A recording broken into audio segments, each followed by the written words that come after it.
Hello students, I am Monica Bansal. I hope you all are well. So let's start. Today we will discuss about water pollution part 2. In part 1, we have discussed definition of water pollution, type of water pollution, types of water pollutant, and then we have discussed some important terms and effect of water pollution. In part 2, we will discuss effect of sewage discharge in river, case study and ways to control water pollution. Next हम discuss करेंगे, ये सारे तो हमने effect 3 तरह के करे, biomagnification, eutrophication, next diseases. अब हम डिस्कस करेंगे कि अगर कोई भी सीवेज डिस्चार्ज हम किसी रिवर में फेंक दें तो उस रिवर की क्या कंडीशन होती है, उसकी बीओडी लेवल कहाँ जाता है, उसका डीओ लेवल क्या जाता है. ये भी एग्जामिनेशन पॉइंट ऑफ व्यू के लिए बहुत इंपॉर्टेंट है बच्चे. सो इस टॉपिक का नाम क्या है, effect of sewage discharge on river. Starting में आप इस ग्राफ को देखो, इसमें 2 कर्व्स हैं, एक तो डिजोल्व ऑक्सीजन की है और दूसरी बीओडी की है. जो ऊपर वाली कर्व है वो नीचे जा रही है, उसको बीओडी लिखा हुआ है, मेंशन किया हुआ है, और जो नीचे वाली कर्व है वो ऊपर जा रही है, उसको डिजोल्व ऑक्सीजन मेंशन किया हुआ है. सो स्टार्टिंग में देखो, सबसे पहले एक्स पे डायरेक्शन ऑफ फ्लो किया हुआ है, वाई पे ऑक्सीजन का कंसंट्रेशन शो किया हुआ है. सो स्टार्टिंग में सीवेज डिस्चार्ज हो रहा है रिवर में. जब डिस्चार्ज होता है तो उस समय डिजोल्व ऑक्सीजन की कर्व बिल्कुल नीचे है, यानी कि उस पानी में डिजोल्व ऑक्सीजन बिल्कुल ख़त्म हो जाती है और बीओडी माइक्रो ऑर्गेनिज्म की कंसंट्रेशन बहुत ज़्यादा बढ़ जाती है ताकि वो उस डिस्चार्ज को, उस ऑर्गेनिक पोल्यूटेंट को डिकम्पोज कर सकें. और उसके लिए वो डेफिनेटली वाटर से ऑक्सीजन लेते हैं, जिसकी वजह से पानी में ऑक्सीजन तो ख़त्म हो ही गई है. सो बीओडी लेवल बिल्कुल इंक्रीज है और डीओ लेवल बिल्कुल कम है. धीरे धीरे टाइम पास होता है, 1 घंटा, 2 घंटे, 3, 4, 5 घंटे. आफ्टर 5-6 आवर्स या 12 घंटे बाद जब हम फिर वही देखते हैं तो धीरे धीरे उस पानी का ऑक्सीजन लेवल क्या हो जाता है, बढ़ता जाता है, और बीओडी क्या हो जाती है, कम. यानी कि माइक्रो ऑर्गेनिज्म उस पानी में जितने भी सीवेज पोल्यूटेंट थे वो सारे उन्होंने डिकम्पोज कर दिए. अब पानी में कोई भी सीवेज पोल्यूटेंट नहीं है और इसलिए उनको कोई ऑक्सीजन नहीं चाहिए डिकम्पोजिशन के लिए, इसलिए बीओडी क्या हो गई, कम. और डिजोल्व ऑक्सीजन पानी की फिर दोबारा से उस लेवल पे आ गई, जिससे जो क्या होगी, अप हो गई डिजोल्व ऑक्सीजन. सो इस तरह से एक ग्राफ है, बहुत इंपॉर्टेंट ग्राफ है, पेपर में भी पूछा जाता है. सबसे पहले हम इसका रिटन पोर्शन डिस्कस करेंगे, फिर मैं आपको बताऊंगी कि ये ग्राफ पेपर में कैसे आता है. रिटन पोर्शन में क्या है, वही चीज़ जो मैंने पहले समझाई है वही लिखी हुई है इसमें, कि ये ग्राफ क्या डिपिक्ट करता है कि जब भी हम रिवर में सीवेज डिस्चार्ज डालते हैं तो 2 चीज़ें होती हैं. एक तो उसकी डीओ बिल्कुल कम हो जाती है और बीओडी बहुत ज़्यादा इंक्रीज हो जाती है. बट कुछ समय बाद, आफ्टर सम टाइम, जब पानी फ्लो करता है अपने नॉर्मल फ्लो पे, उसके बाद माइक्रोब्स सारे ऑर्गेनिक पोल्यूटेंट डिकम्पोज कर देते हैं और डीओ फिर पानी की क्या हो जाती है, धीरे धीरे इंक्रीज होनी शुरू हो जाती है और बीओडी कम होनी शुरू हो जाती है. यानी कि सारी की सारी डिकम्पोजिशन है जो पोल्यूटेंट की और डिजोल्व ऑक्सीजन है जो पानी की, अगेन अपने नॉर्मल लेवल पे आ जाती है. डेफिनेटली बीओडी कम होनी चाहिए किसी भी इनपोल्यूटेड वाटर की. प्योर वाटर की बीओडी क्या होनी चाहिए, कम होनी चाहिए, और डिजोल्व ऑक्सीजन क्या होनी चाहिए, ज़्यादा, तो वो अपने नॉर्मल लेवल पे आ जाती है. But firstly when we put sewage, पर एक बार जब हम सीवेज डालते हैं रिवर में तो ये दोनों चीज़ें उल्टी हो जाती हैं. बीओडी क्या हो जाता है, बहुत ज़्यादा बढ़ जाती है, और डिजोल्व ऑक्सीजन क्या हो जाती है, बहुत ज़्यादा कम. उस समय जब डिजोल्व ऑक्सीजन बहुत ज़्यादा कम हो जाती है तो एक्वाटिक एनिमल जो है मरने शुरू हो जाते हैं due to the decline in dissolve oxygen. So क्या इसका कंक्लूजन क्या निकलता है, we should not put sewage water in water bodies. जो सीवेज वाटर है हमें सीधे रिवर्स वगैरह में नहीं डालना चाहिए, पहले सीवेज वाटर को क्या कर देना चाहिए, ट्रीटमेंट देना चाहिए. वाटर सीवेज प्लांट भी करेंगे हम इसी वीडियो में थोड़ा सा आगे जाके. फर्स्ट ऑफ ऑल हम ये डिस्कस करते हैं अब इससे पहले कि कैसे ये क्वेश्चन एग्जाम में पूछा जाता है. ये ग्राफ बना हुआ है, बिल्कुल वैसे ग्राफ है. एक्स एक्सिस पे direction of flow of river है, वाई एक्सिस पे कंसंट्रेशन ऑफ ऑक्सीजन दी हुई है, उसने सीवेज डिस्चार्ज कर दिया, ए कर्व दी हुई है, B curve, and you have to find out what the A curve says and what the B curve say. There are 4 options in a multiple choice question. You have been given 4 options, and in multiple choice question these 4 options are given, but in examination point of view this graph is given in the paper and you have to tell that what the A curve say and what the B curve say. The correct answer is A. How?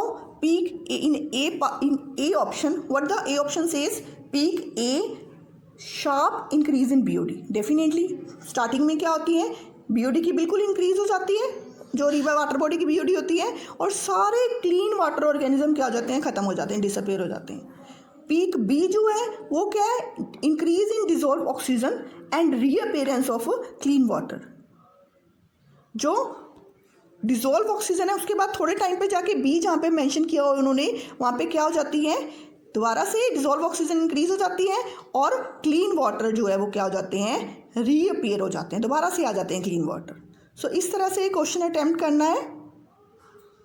इसका answer भी इसमें दिया हुआ है और इसकी पूरी की पूरी उसने क्या दी हुई है, एक्सप्लेनेशन दी हुई है कि करेक्ट ऑप्शन क्या है। पीक ए जो है वो बीओडी इंक्रीज कर रहा है और डिसअपीयरेंस हो जाते हैं, और पीक बी जो है वो डिजोल्व ऑक्सीजन इंक्रीज हो जाती है कुछ टाइम पे और क्लीन वाटर ऑर्गेनिज्म फिर दोबारा से रीअपियर हो जाते हैं। ठीक है जी, इस प्रोसेस को क्या बोलते हैं हम, eutrophication. Next we will discuss the case study.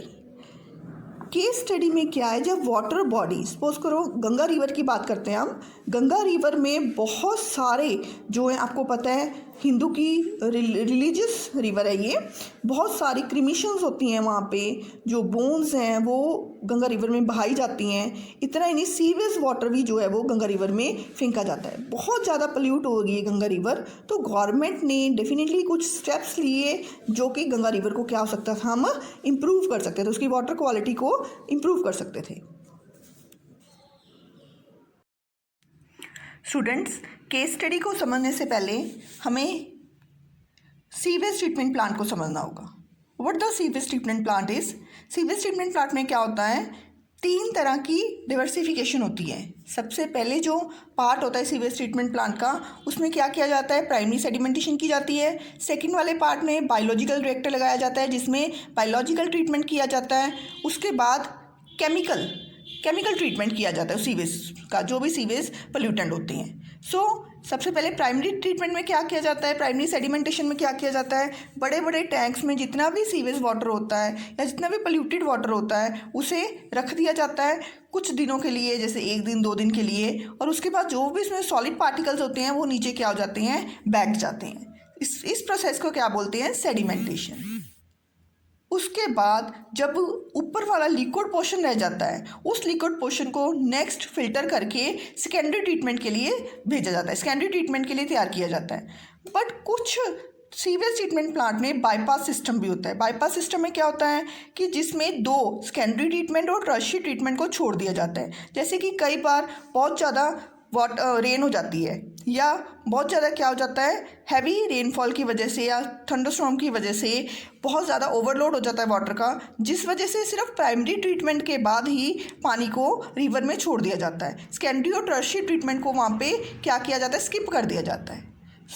Next secondary treatment में क्या किया जाता है, जितने भी प्राइमरी ट्रीटमेंट का लिक्विड पोर्शन होता है उसको टैंक्स में रख के उसमें छोटे छोटे माइक्रो ऑर्गेनिज्म को डाल दिया जाता है, बैक्टीरिया को, फंगस को, एल्गी को। ये जो माइक्रो ऑर्गेनिजम्स हैं, जितने भी एरोबिक माइक्रो ऑर्गेनिजम्स हैं, ये क्या करते हैं, उस जो लिक्विड होता है उसमें ऑर्गेनिक मैटर जो होता है, ऑर्गेनिक पोल्यूटेंट जो होता है उसको डिग्रेड कर देते हैं। यानी कि उस लिक्विड मैटर से, उस लिक्विड पोल्यूटेंट से ऑर्गेनिक पोल्यूटेंट को रिमूव कर देते हैं।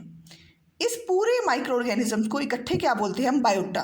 बायोटा को ऑक्सीजन भी चाहिए होती है और फूड भी उससे चाहिए होता है। फूड तो उसे मिल ही रहा है, ऑर्गेनिक मैटर जो है वो पोल्यूटेंट है जो वो उसको डिग्रेड कर रही है, वो ऑर्गेनिक पोल्यूटेंट उसके लिए क्या एक्ट करता है, फूड। और ऑक्सीजन वो कहाँ से लेता है, पानी से ऑक्सीजन ले लेता है।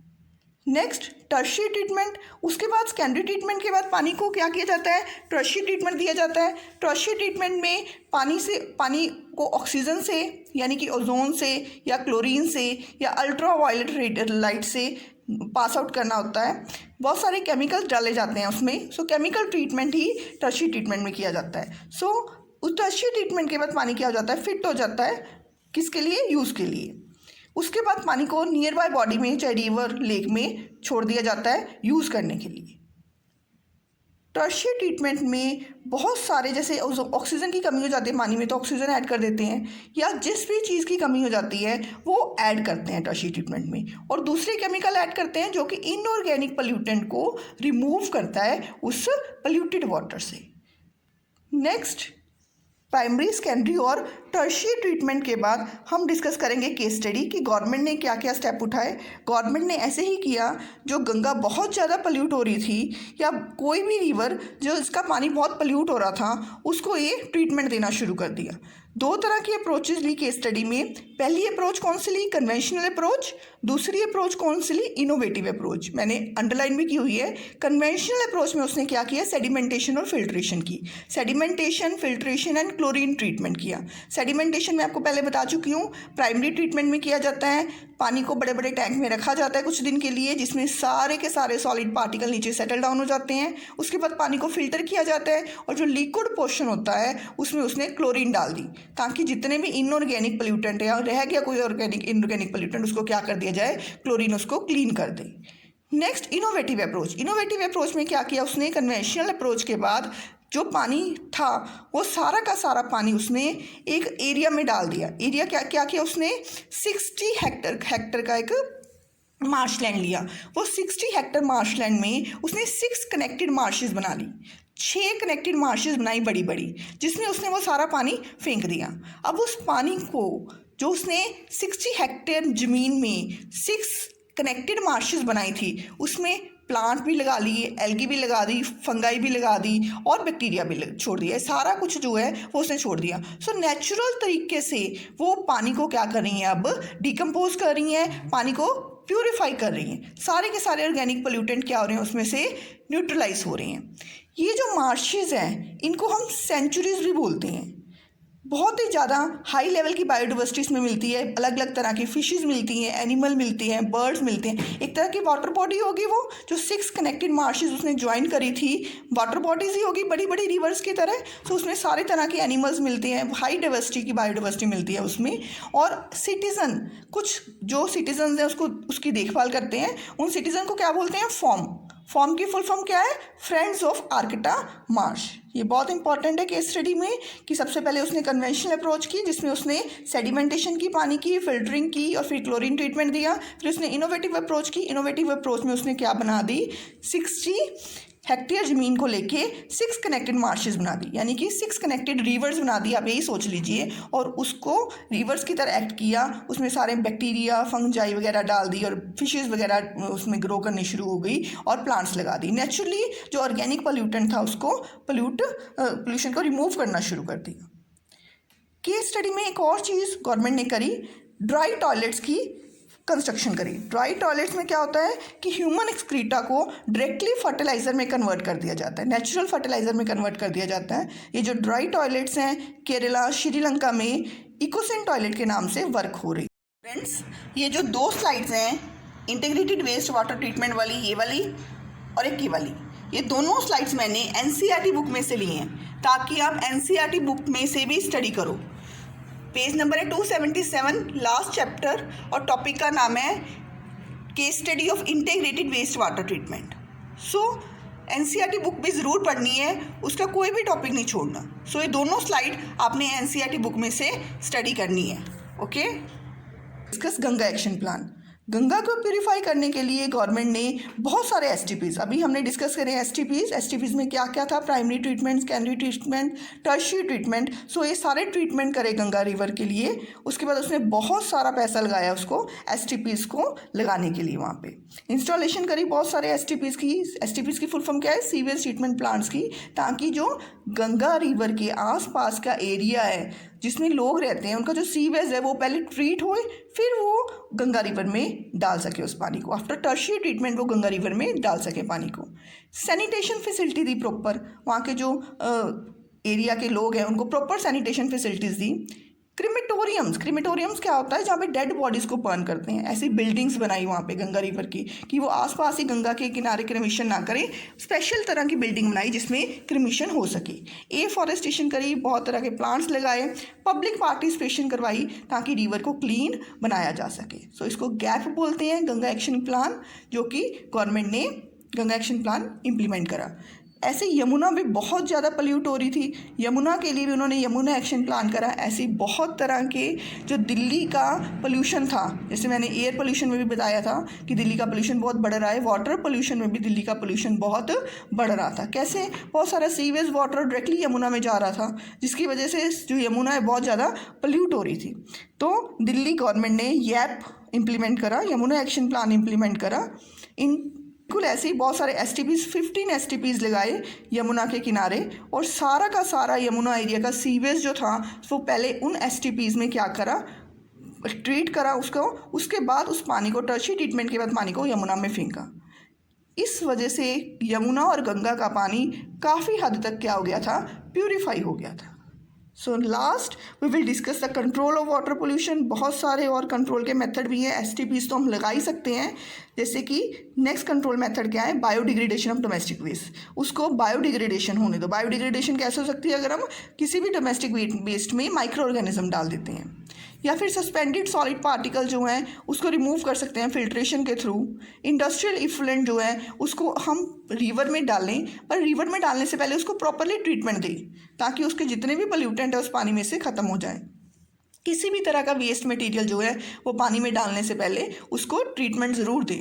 एग्रीकल्चर रन ऑफ अगर जाता है पानी में तो बहुत कम से कम जाए। इंडस्ट्री में कहता there must be a water treatment plant, एक वाटर ट्रीटमेंट प्लांट ज़रूर लगना चाहिए, ताकि इंडस्ट्री का जो भी वेस्ट मटेरियल है वो पहले ट्रीट हो जाए, उसके बाद हम उसको किसी भी रिवर में थ्रो आउट कर सकें। So student, this is a water pollution part 2। अच्छी तरह से नोट्स बनाना। Good luck.